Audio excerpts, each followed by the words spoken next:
자, 그러면은 육가를 해보도록 합시다. 육가를 하도록 하는데, 네, 지금 뭐 저 위에서 이상한 그 노래 교실에서 소음이 들어가도 빈서는 이제 이해하도록 하고, 이상한 소음이 위치에서 나오고 있는데 우리가 틀어놓은 게 아니야. 자, 육가 1번을 보자. 육가 그리고 본문 정리된 거, 이건 안 뽑아줬지? 이거 뽑아줄게. 아, 자, 그럼 빨리 나가네. 한 시간에 3개 정도 나갔나 보네. 아니 저희 2시간 했는데 두 개, 두 개. 오케이. 자, 그러면은 6과 1번 지문을 보면 1번 지문의 주제는 거주, 시민권이 아니라 거주하고 있는 것이 가장 논리적인 근거이 된다. voting right이 뭐죠? 투표권이지? 투표권의 논리적인 근거이 된다는 거야. 자, 그러면 이거를 베이스로 해서 다시 본문으로 넘어와서 보도록 합시다.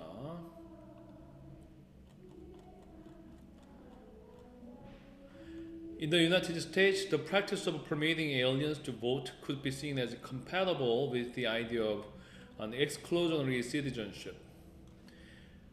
외국인들에게 투표하는 것을 권리하는 허락해주는 관행이 미국에서 그래서 외국인들에게 투표를 허락해주는 이런 관행은 이것이 양립되는 것으로 여겨질 수가 있다. compatible with 하면은 뭐뭐랑 같이 동시에 있을 수 있다. 양립될 수 있는 이란 뜻이야. 양립될 수 있다라고 여겨졌어. 뭐랑 양립될 수 있다고 여겨졌냐면 배타적인 시민권이라는 개념과 이 둘이 동시에 존재할 수 있다라고 과거엔 여겨졌었어. 하지만 이게 유지하기가 어려운 균형이라는 거야. 배타적 시민권은 뭐니? 어떤 딱 특수한 사람들한테만 시민권을 주는 거야. 뭐 미국에서 태어났다라고 하든지 딱 그 모두에게 시민권을 주지 않고. 근데 외국인들한테 뭐 투표는 허락해 줬다는 거지. 이 둘이 과거에는 양립 가능하다고 여겨졌다는 거야. 이 외국인들은 무슨 외국인들이겠어? 그냥 외국인들이 아니라 미국에서 거주하고 있는 외국인들이겠지. 투표권을 주는 거야. 우리나라도 지금 그렇게 하고 있어. 우리나라도 지금 그 외국인이어도 우리나라에서 살고 있으면 투표권을 주고 있어. 그래서 대표적인 게 그래서 우리나라 들어와 있는 뭐 중국인들도 투표할 수가 있는 거야 지금. 그런 식으로. 근데 이게 근데 유지하기가 어려운 균형이라는 거야. 자, 그 외에 유지하기가 어려운 이유가 여기 나와. 만약 투표권이 모든 권리 중에서도 투표권이 is in the hands of non-citizens 비시민권자의 손에 있다면 쉽게 얘기하면 비시민권자도 결국에는 투표를 할 수 있다고 한다면 why should they not count as citizens? 그 사람들이 시티즌으로 즉 시민으로 왜 여겨지지 않아야 되는가? 라는 뜻이야. 그러니까 지금 외국인한테 투표권은 주지만 시민권은 배타적으로 주려고 한다라는 생각이 양립 가능하다고 생각할 수 있지만 이게 굉장히 유지하기가 어려운 게 투표권을 줘버리면은 아니 시민권은 왜 안 주냐라는 생각을 할 수 있다는 거지. 그리고 완전한 구별이야. between resident alien and citizens. 거주하고 있는 외국인과 시민권자 사이에 있는 완전한 구별은 버려지지 왜 않아야 되는가? 버려질 수 있는 거 아니냐? 그러니까 외국인한테 시민권을 주면은 투표권을 주면은 왜 시민권도 그냥 줘버리지? 시민권을 왜 안 주느냐? 이런 의문을 제기할 수 있다는 거야. 그렇기 때문에 이런 의문이 제기될 것을 생각을 해가지고 정말로 이러한 의문을 할 수 있다는 이러한 생각이 아마도 깔려 있었다. 그 이면에 있었다. 뭐의 이면에 있었냐면 외국인 투표권에 사라지는 것에 이면에 있었다는 거야. 그러니까 처음에는 이 둘이 양립할 수 있다고 생각을 했는데 이게 양립하기가 어려워. 그러다 보니까는 외국인한테 투표권을 주는 게 사라지기 시작했다는 거지. 자, 그래서 즉 with the universal adult citizen suffrage after 1920 1920년 후에 보편적 성인 시민 투표권이 주어지면서 the only way to maintain an exclusionary kind of citizenship 유일한 방법인데 이 시민권의 배타적인 종류를 유지하는 유일한 방법이 was to restrict the vote to the citizens and not residents. 이게 투표권을 시민권한테만 주는 것이었다는 거야. 거주민이 아니라. 근데 이 사람은 이게 잘못됐다고 얘기하는 거야. 그러니까 이 사람은 모두에게 시민권을 줘라는 게 아니라 거주하고 있는 사람한테 투표권을 줘야 된다라고 이 사람은 주장을 하는 거야. 그걸 조심해야 돼. 하지만 어떠한 적극적 민주주의의 어떠한 이론도 카운터넌스가 동의할 수 없다. 이러한 구별을 동의할 수가 없다는 거야. 카운터넌스 동의할 수가 없다는 거지. The laws concerning our common life must be made by all those who are taking part in it.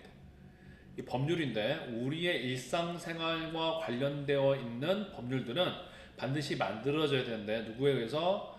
그것에 참여하고 있는 사람들에 의해서 만들어져야 된다. 여기서 그것은 our common life겠지. 우리 일상적인 생활에 참여하고 있는 사람.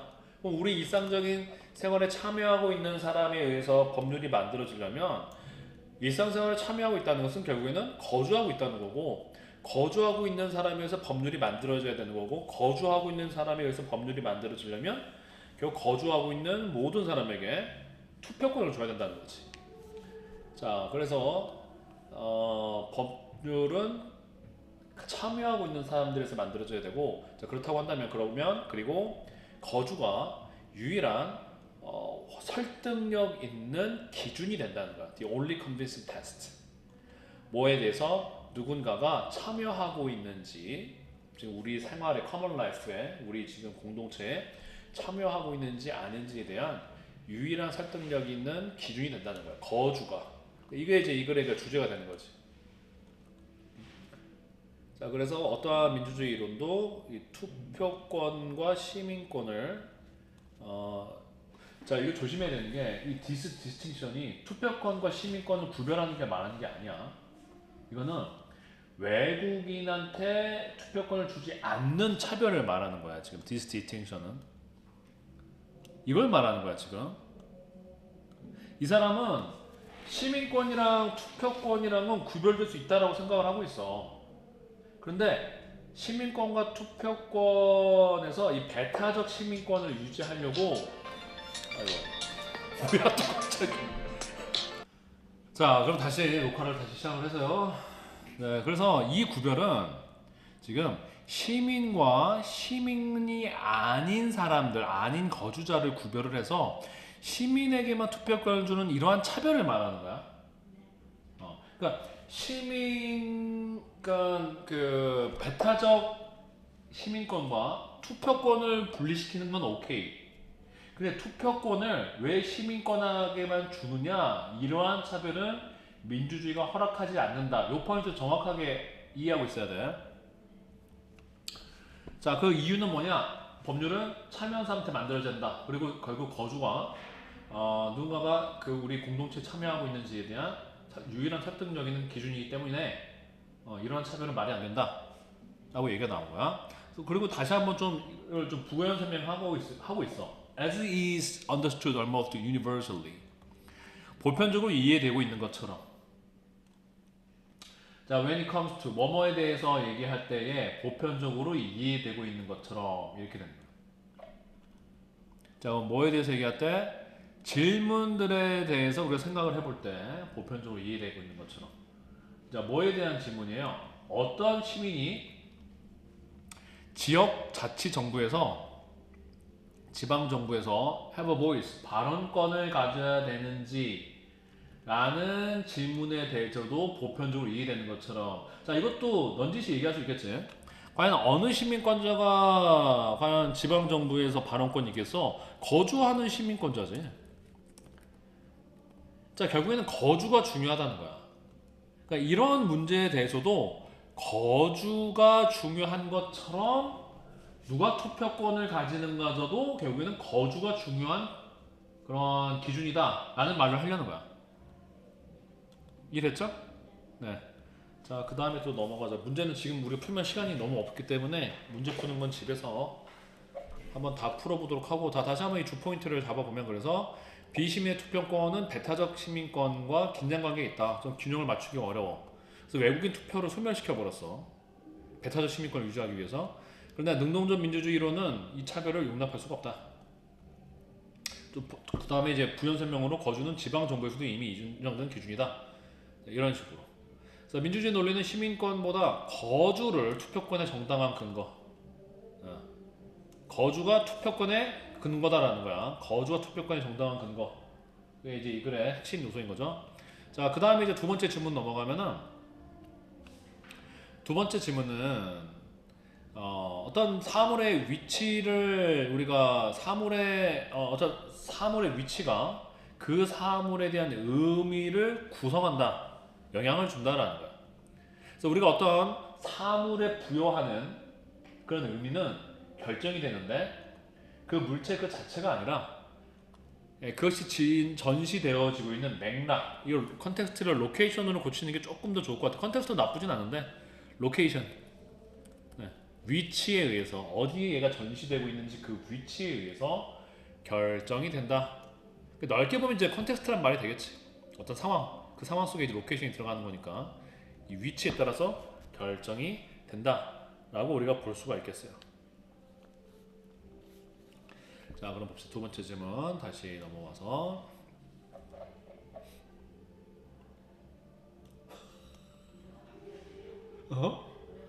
계속 바뀌어. 안 좋은 노래만 골라서 계속 틀어주고 있어. 자, 사람들이 정말 싫어. 자, 트로트 진짜 미칠 것 같아. 자, 사람들이 요청을 받을 때, 질문을 받을 때 뭘 질문 받아요? What any painting hanging on the gallery wall means. 자, 그림인데 어떠한 그림? 그 미술관 벽에 걸려 있는 그림이 무엇을 의미하는지에 대해서 사람들이 질문을 받을 때에 갤러리 미술관 벽에 그림이 걸려 있어. 이게 뭘 의미하냐라고, 그 그림이 뭘 의미하냐라고 질문을 받으면 No matter how strange it might appear, 그 그림이 얼마나 이상하게 보이든지 간해가 되는 거지. As is the case with most abstract expressions of painting. 잠깐 삽입돼 있어. 자, 뭐의 경우에서처럼 대부분의 추상 표현적 그림에서처럼 그 그림이 얼마나 이상하게 보이든지 간에 they tend to, 사람들은 의미를 그 그림 속에서 발견해내는 경향이 있다는 거야. 왜냐하면 그 그림이 어디에 전시되고 있기 때문에 미술관에 위치해 있기 때문에. 자, 이렇게 한 다음에 이제 구체적인 설명으로 이제 하나의 예시를 들었어. 하나의 탄산음료 캔을 생각해봐라. 도시 거리에 버려진 것으로 발견된 소다캔을 한번 생각해봐라. If we were to come across this item on the street, 만약에 우리가 우연히 이 물건을 도로의 거리에서 우리가 마주하게 됐다고 한다면, 지금 여기서 핵심은 그 거리지, 거리. 위치가 중요한 거야. 위치. 그러면 we would no doubt view it as a piece of garbage or rubbish. 우리는 의심할 여지 없이 그것을, 소다캔을 볼 것이다. 뭐로서 간주할 거야? 쓰레기 하나로 간주할 것이다라는 거야. 그냥 쓰레기로 간주할 거라는 거죠. garbagena rubbish로. But if we saw the very same object on pedestal, 하지만 우리가 그것을 받침대에서 이 동일한 물체를 보게 된다면, 멋있는 게 받침대 같은 거, pedestal, display in art gallery, 그래서 아트 갤러리에서 전시되고 있는 페데스탈 위에 똑같은 물체를 우리가 보게 된다면, 또 그리고 설명도 돼 있어. 어떤 예술 설명도 돼 있고, 그 제목도 주어져 있어. 웨이스트라는 제목도 주어져 있는 것을 우리가 보게 된다고 한다면, 그런 물체를 보게 된다고 한다면, 지금 다 문법적으로는 어떤 물체인데 이 물체가 뭐야, 전시되고 서명되고 그 다음에 제목이 주어져 있는 상태니까 다 과거분사 변열되어 있는데, 좀 이 마지막 기분을 조심해야 돼. 왜냐면 뒤에 타이틀이 있으니까는 기빙 하고 싶지만 타이틀이 주어져 있는 사형식 과거분사야. 타이틀이 주어져 있는, 그래서 기분은 좀 조심해야겠지. 그래서 폐기물과 같은 제목이 주어져 있는 그런 똑같은 물체를 보게 된다면, then we would interpret its meaning. 그렇다면 우리는 그것의 의미를 굉장히 다르게 해석할 거라는 거야. 동일한 소다캔이지만 이 소다캔이 어디에 있냐에 따라서 우리는 의미를 완전히 다른 방식으로 이해를 할 것이다 라는 거예요.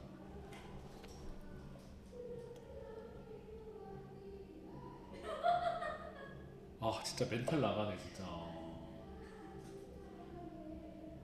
이거 좀 대답 맞니 지금? 술 마셨나?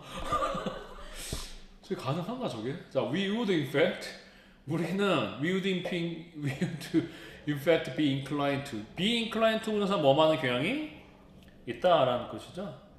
네, 그래서 우리는 정말로 그것을 해석하는 경향이 있는데 뭐라고 해석하니? 여기서 지금 이게 미술관이 있었으니까 그것을 예술적인 형태로서 그것을 이해할 해석할 경향이 있다라는 거야.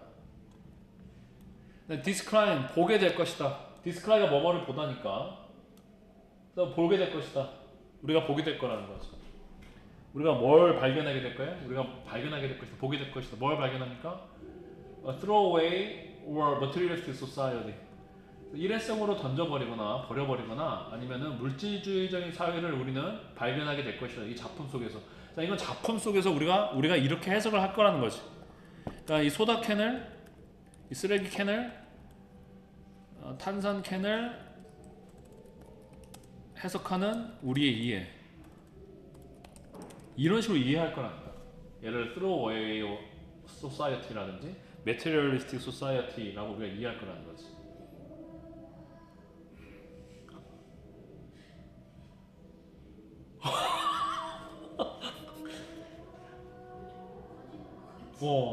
이제 광란에 이제 5분 남았거든.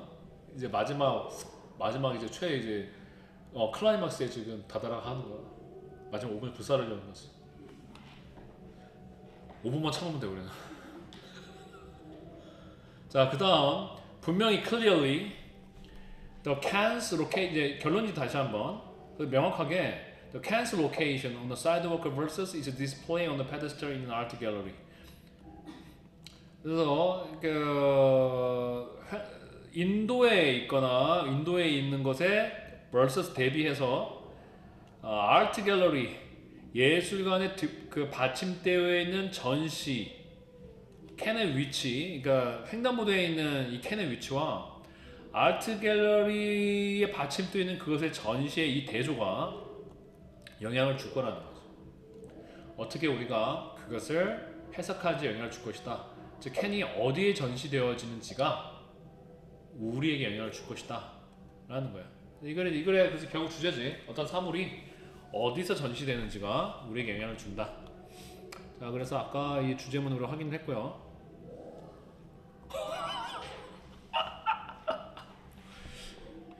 와, 저거 무슨 이렇게 의학은 왜 나오는 거지? 목이 막혔나? 의학은 왜 나오는 거야? 자, 물체에 배당하는 의미는 물체 자체가 아니라 그것이 전시되는 위치에 의해서 결정이 된다. 첫 번째, 갤러리라는 위치가 그림의 의미를 부여한 거야. 아무리 이상해도 갤러리 위치에 있으면 다 뭔가 예술적으로 보여. 특히 이제 음료수 캔을 얘기를 해가지고 음료수 캔이 이제 길거리에 있으면 쓰레기로 보이지만 갤러리 받침대에 있으면은 딱 웨이스트라는 제목으로 이렇게 전시가 되어 있으면은 우리는 물질주의 사회를 비판하는 예술 작품으로 어떤 일회성 아니면 물질주의적 사회를 비판하는 작품으로 우리는 해석을 하게 된다. 결국에는 의미 있는 사물이 아니라 맥락. 근데 여기서 맥락도 좋은데 그냥 여기 글 자체만 그냥 그대로 해버리면 1차원적으로 해버리면은 위치에서 온다. 그래서 캔은 변하지 않는데 위치만 변한 거야. 위치랑 상황만 변한 거잖아. 그래서 위치와 상황의 전체를 다 위치를 바꿔버린다. 그래서 우리가 사물에서 말하는 발견하는 의미는 사물의 본질이 아니라 우리가 그것을 만나는 맥락, 상황인데 그것이 전시되어 있는 위치에 따라서 우리가 그 사물을 이해하는 게 바뀐다라는 거죠. 자, 그 다음에 이제 3번 질문 가자. 또 이것도 정말 열악한 오늘 학습 환경이다. 자, 컴퓨터 은유는 인간의 정신에 대한 컴퓨터 은유는 제한된 것으로 증명이 되고 있어. 자, 그래가지고 심리학자들의 프롬프트는 뭐뭐하게 누구누구를 뭐뭐하게 촉진시킨다 만든다 이런 뜻이야.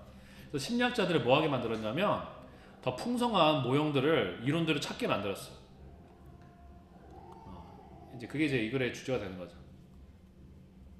특히 이제 이렇게 다른 컴퓨터 말고 이제 다른 데서 인간의 정신을 이해해 보려고 한 사람 중에서 후반부에는 이 브루너라는 사람을 중점적으로 다뤄서 이 브루너라는 사람이 이야기를 구성하는 내러티브 스토리텔링에서 인간의 정신의 의미를 찾으려고 했다라는 이제 글로 넘어가는데 일단 다시 여기를 봅시다. 그러니까 근데 이 지문이 이런 식의 설명이 지금도 많이 나오는데 인간의 정신을 설명하려고 할 때 컴퓨터랑 비교하는 컴퓨터에 비유해서 인간 정신을 설명하려는 설명이 상당히 많지. 근데 이제는 이게 그게 한계가 있다라는 글이야 이 글은 반대로 컴퓨터에 대한 의존이에요. 뭐에 인간 정신의 운영에 대한 모형으로서 컴퓨터에 대한 그런 의존은 아마도 증명될 것이다. 제한된 것이라고 증명될 거라는 거야. 자, 뭐만큼 제한된 것으로, 한계가 있는 것으로 제한적이라고 드러날 거야.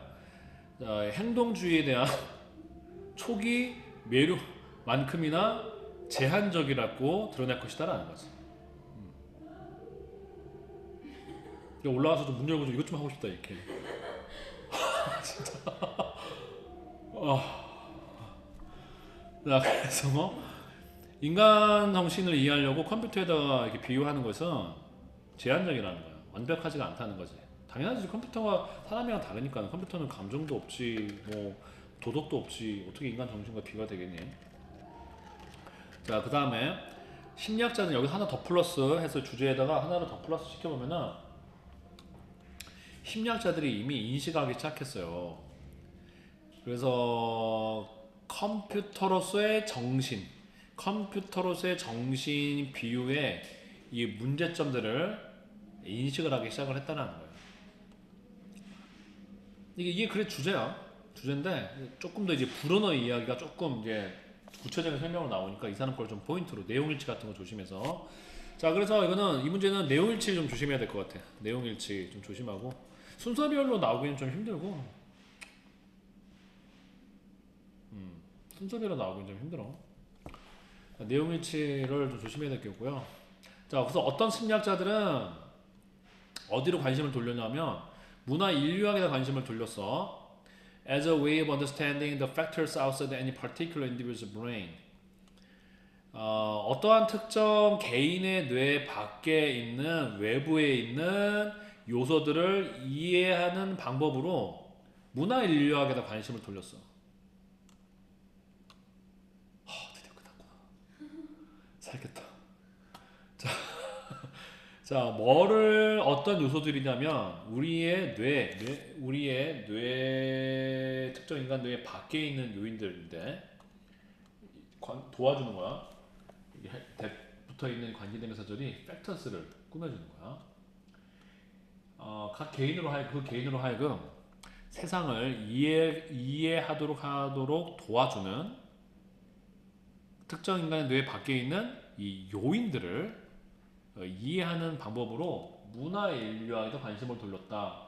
근데 이제 문맥상으로는 간단해. 컴퓨터 말고 우리 한번 문화 인류학에서 한번 인간의 정신을 이해해 보려고 해보자. 이런 식으로 했다는 거지. 인간이 세상을 이해하게 해주는 외부 요소로 이해하기 위한 방법으로서 우리 한번 문화 인류학에 관심을 돌려서 문화 인류학을 통해서 인간의 정신을 이해하려고 해보자.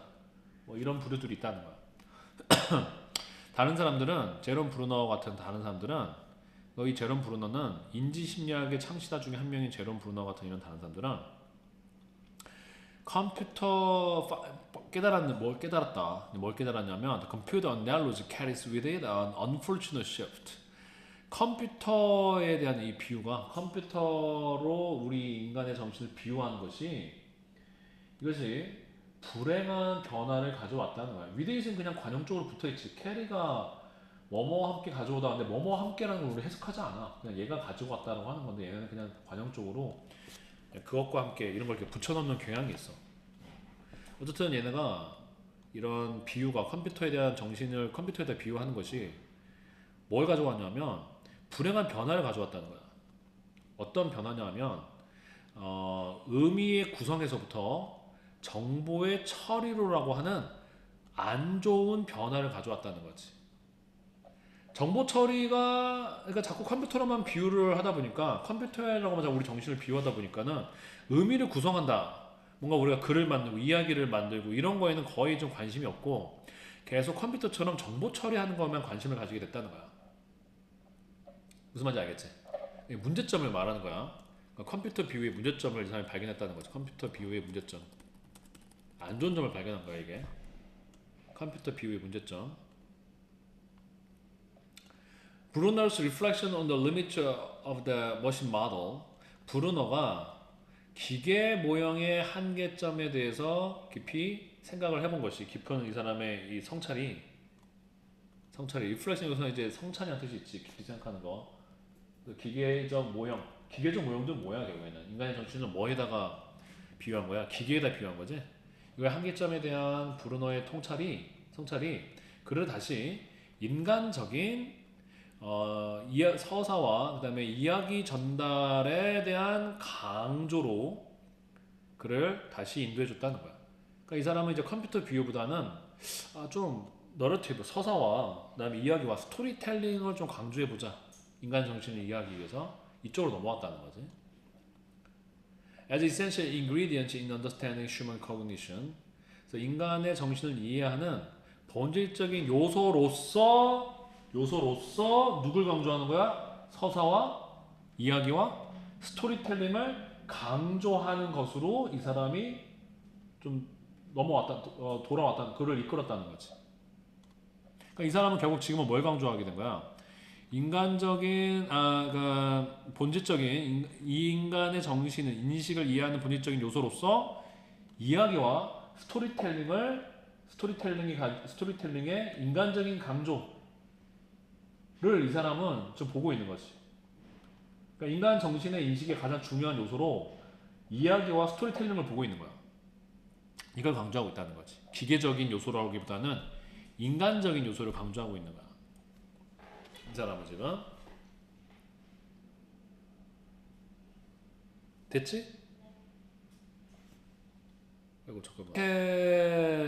어떤 기계에서부터 이렇게 인간적인 서사와 이야기에 대한 이 강조로 넘어온 것이 그리고 이것은 이렇게 되는 거야. 그리고 이것은 하나의 매력적인 지적인 여정이다. 앞에 걸 설명하는 동격의 명사인 거지.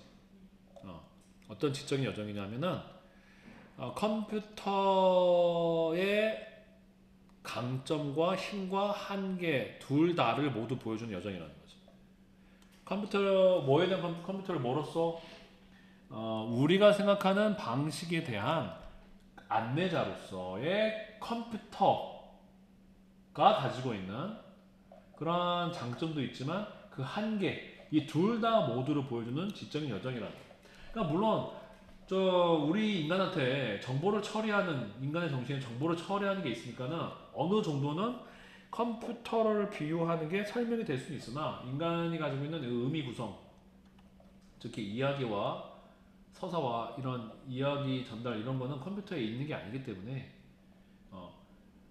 결국 컴퓨터 모형에 이런 강점도 있지만 이런 걸 설명할 수 없는 이제 이러한 한계점을 이 브루너가 가지는 브루너의 생각의 변화가 보여준다는 거지.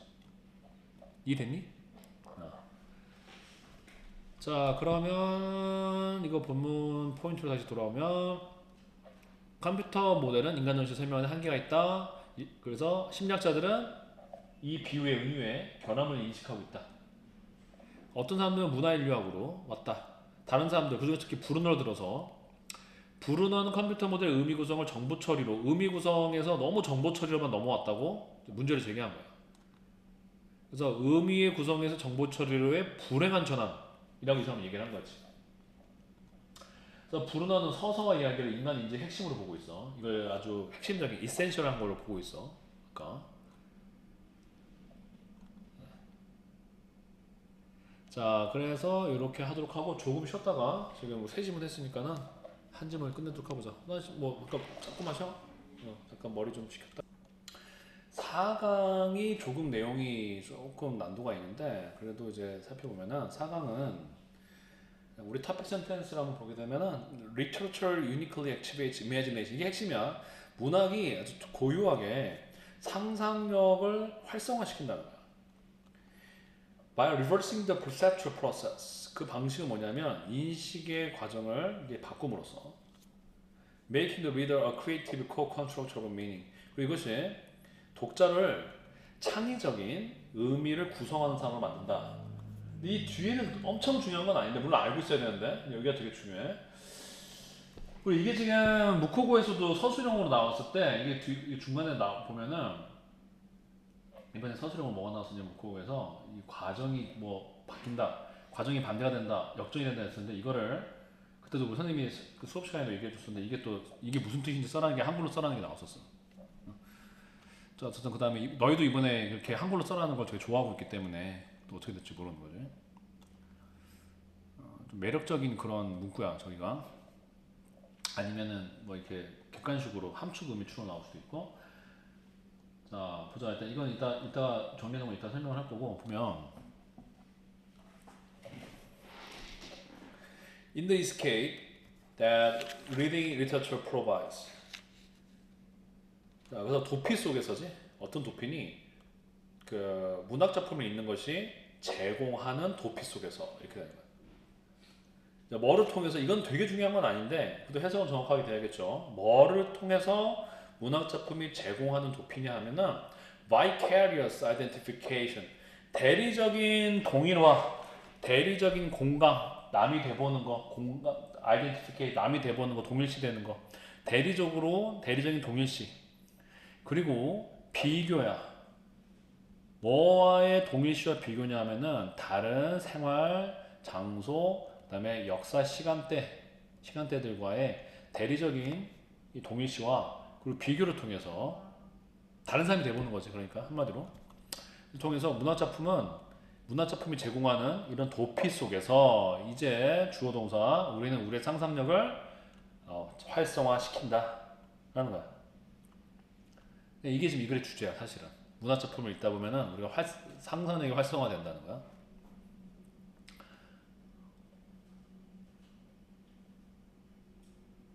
이 상상이라는 것은 이 관계되면서 아니다 이거. 위치로 바꾸는 거 아니야. 바로 이렇게 되는 거야. 그것은 바로 이렇게 되는 거야. 동격이야 동격. 바로 그 독특하게 인간적인 능력이다 라가 되는 거지. 인간적인 능력이라는 거지. 뭐 할 수 있는 바로 그런 인간적인 능력이야? To explore an alternative set of ideas and experiences. 자, 그래서 대안적인 몇 개의 생각들과 경험들을 탐구해 볼 수 있는 독특한 인간의 그러한 능력인 우리의 상상력을 활성화시킨다. 이렇게 되는 거야. 됐지? 그 다음에 이건 관계대명사가 맞아. That are outside our present environment and that may not even be real. 이렇게 되면서 대안적인 경험과 생각과 개념과 경험들을 꾸미는 게 여기 관계대명사 이 두 개의 관계대명사 절이야. 관계대명사 절 두 개 병렬되어 있지. 이 두 개가 앞에 있는 대안적인 개념과 경험들을 꾸미는 거야. 다음에 해석을 해보면은 우리의 현재 환경 밖에 있으며 또한 사실이 아닐 수도 있는 환상일 수도 있는 거지. 상상 속에 있는 세계일 수도 있는 그런 환상일 수도 있는 대안적인 개념과 그 다음에 생각들을 탐험해 볼 수 있는 바로 그러한 독특한 인간의 능력인 우리의 상상력을 활성화시킨다는 거야. 자, 상상력을 활성화시키는 게 중요하다. 지금 문학작품을 읽다 보면 as opposed to perception that receives and processes information from the outside world. 자, 뭐와 반대로 인식과 반대로 상상과 반대인 거야. 인식과 반대로 어떤 인식이야? 외부 세계로부터 오는 정보를 받아들이고 처리하는 인식과 반대로 이렇게 되는 거야. 그럼 외부 세계로부터 오는 세상은 뭐니? 라이트, 사운드, 빛, 소리, 모양 여기로부터 정보를 받아들이고 처리를 해가지고 또 계속 병렬돼 있어 이 대절이 지금. 그리고 그 정보 안에서 이시 그 정보야. 정보 외부세부터 정보 그 정보 안에서 의미를 찾아내는 perception이야. 인식과 반대로 이렇게 된 거지. 이렇게 동사 병렬 얘도 동사 얘도 동사 이렇게 병렬되어 있는 거야. 이 안에서 그 안에서 의미를 찾는 어떤 의미를 찾아? 아 어떤 빛을 보고는 아 이게 지금 선셋이구나. 어떤 소리란 정보를 한번 들어보고는 외부로부터 소리를 들어보고는 아 이거 교향곡이구나. 어떤 외부의 모양을 보고는 아 이거 집이구나. 이런 식으로 하는 인식과는 반대로 상상 속에서 그 정보 처리 과정은 반대가 된다는 거야. 이게 지금 주제는 아니지만 이 글의 세부 내용에서 조금 어렵고 중요한 내용이야. 이게 무슨 말이냐면 인식은 외부 정보에서부터 의미를 찾아내는 거야. 외부 정보에서부터. 근데 이제 적어놓자 그냥 설명하겠지만 상상은 기억 속에서 내가 어떤 모양을 만들어내는 거야. 상상 속으로 뭔가 심상을 이미지를 만들어내는 거야. 심상을 만들어내서 오히려 내가 어떤 내면 세계를 만들어내는 거야. 이거는 외부 세계로부터 정보가 들어오면 내가 의미를 찾아내는 거라고 한다면, 외부 정보에서 의미를 찾아낸다고 한다면, 얘는 왜 뒤바뀐다고 얘기하냐면은 내면에서부터 기억에서 내면에 있는 거지, 속에 있는 거잖아. 내 내면에 있는 거잖아. 외부가 아니라 이 내면에서 심상을 만들어내는 거야. 내가 이렇게 어떤 장면을 만들어내는 거지. 그래서 어떤 내면 세계를 만들어내는 거야. 그래서 얘는 외부에서부터 정보가 오지만 얘는 내면에서부터 내면에 있는 기억에서부터 내면 세계를 만들어낸다 라는 점에서 이 과정이 반대가 된다라고 설명을 하고 있는 거야. 자 그럼 보자. 이 상상 속에서 과정은 반대가 된다. 즉 뭐라고 했냐면 우리가 읽는 말을 그것이 의미하는 것으로 번역하면서가 되는 거지. 우리는 그러니까 글을 의미로 번역하면서 우리는 내면 세계를 만들어낸다는 거야. 내면 세계를 만들어내는 거야. 그러니까 밖에서 지금 내가 뭔가 이렇게 보는 거는 외부 세상에서 정보가 와서 내가 의미를 이해하는 건데, 이거는 내가 글을 읽으면서 이 글의 의미가 뭐지? 라고 생각하면서 내 안에다가 외부로부터 들어온 정보가 아닌데 내가 내 내면에서부터 정보를 만들어내는 거야. 어떤 기억으로부터, 외부로부터가 아니라 기억으로부터 머릿속에 뭔가 떠오르는 심상이 만들어지는 그러한 내면의 세계 속에 우리가 산다. 우리가 산다는 말은 약간 좀 비유적인 말이지. 내면의 세계를 내가 만들어내서 그 안에서 내가 이렇게 있는 거야. 내면의 세계를 만들어낸다. 근데 일단 우리가 내면의 세계 속에 산다라고는 일단은 해석은 해야 돼. 파퓰레이트가 뭐뭐와에 산다니까. 다시 이 상상 속에서는 기억에서부터 심상이 만들어지는 거야. 어떤 이미지가 만들어지는 거야. 기억에서부터 심상이 만들어지는 내면 세계를 우리가 만들어내는 거야. 우리가 그 안에 산다는 건 우리가 만들어내는 거야. 근데 이렇게 정리를 일단 해놓으면 될 것 같아. 이러면 얼마나 다 만점을 줄 거야. 이 둘의 차이를 써라면 인식은 외부 정보에서 의미를 찾아내는 것이고 상상은 기억에서 심상을 만들어서 내면 세계를 만드는 것이다. 이렇게 하면 뭐 큰 탈 없으면 다 만든다고 할 거고, 수업 시간에 선생님이 설명을 해주고 있으면은 그대로 이 파트는 적어놨다가 또 혹시 문제가 나올 수 있으니까. 자 예를 들었어. 이제 우리가 집이라는 단어를 읽었어. 그렇게 되면은 우리가 표상을 상상해내는 거야. representation도 표상. 여기 있는 이미지랑 비슷한 거지. 내가 집이라는 딱 단어를 읽으면은 내 머릿속에다가 뭘 만들겠니? 집을 그려내겠지. 그 말을 하는 거야. 그래서 표상을 만들어내는 거야. 어디로부터? 여기서도 계속 반복되고 있는데 어디로부터? 그렇지. 기억으로부터 집에 대한 표상을 만들어내는 거야. 표상을 만들어낸다는 거지. 떠오르는 거지. 무슨 말인지 알겠지? 자, 그래서 it is our imagination, the complex interweaving of perception and memory that literature activates, releasing latent creativity that pleases. 그렇지. 지금 여기가 이제 주제가 다시 재진술되고 있어. 상상력이다. 자, 뭐 하는 것은 문학 작품이 활성화시키면서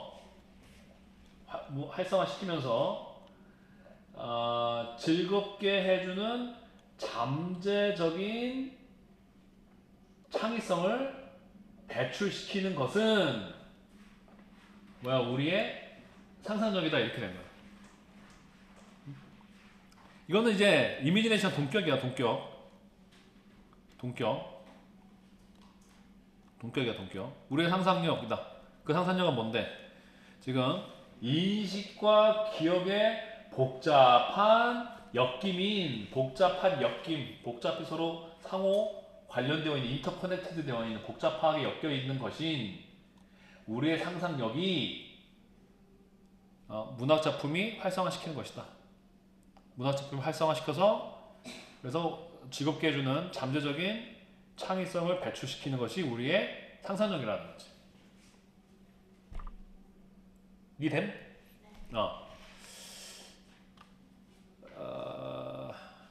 그래서 우리의 상상력은 우리의 상상력을 설명하는 걸 정확히 보자. 복잡한 인식과 기억의 얽힘이야. 그리고 우리 상상력은 또 뭐 하는 거야? 요거 하는 거야.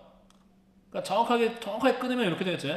문학 작품을 활성시키는 것은 우리의 상상력이며 우리의 상상력이 즐겁게 해주는 잠재적인 창의성을 뭐 해준다?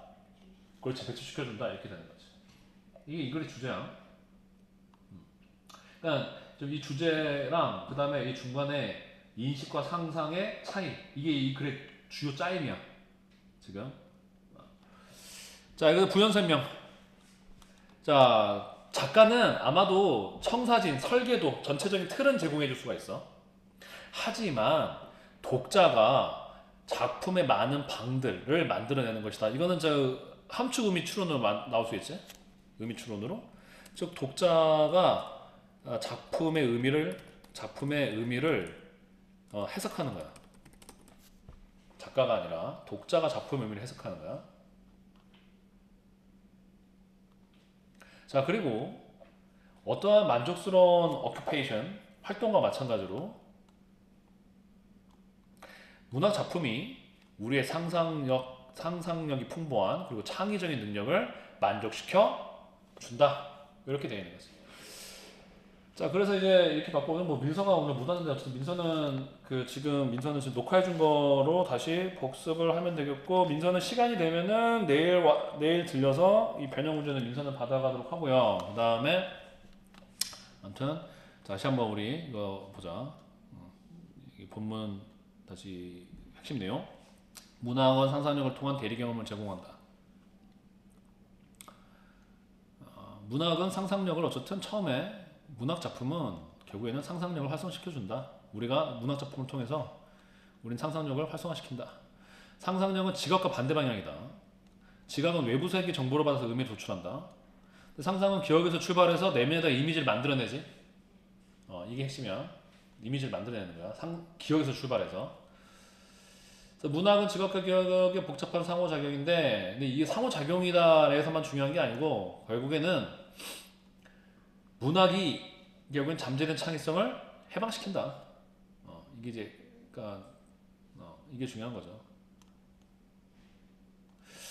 자, 그 다음에 독자는 수동적 투영자가 아니라 독자가 능동적으로 의미를 구성한다. 이렇게 되는 거죠. 지각은 외부에서 내부로 들어와서 의미를 만들어내고, 상상력은 기억에서 내면 이미지를 만들어낸다. 이게 좀 약간 중요한 포인트였어.